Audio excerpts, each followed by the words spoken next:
Assalomu alaykum qadrli do'stlar. Bugun xirurgiya haqida dars o'tamiz.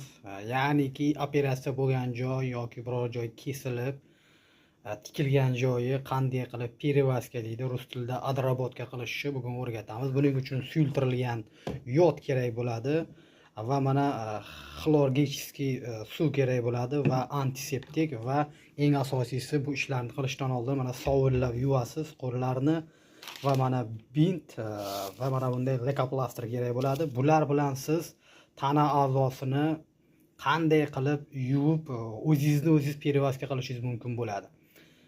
Endi men unaqa professional yoki oliy toifali shifokor emasman, lekin shu shifokorlardan maslahat so'rab, o'zim 1-2 marta ularni qilgan ishini ko'rib, nimalar kerak bo'lsa, shularni olib o'zim davolashga qaror qildim. Ya'ni operatsiya bo'lganman.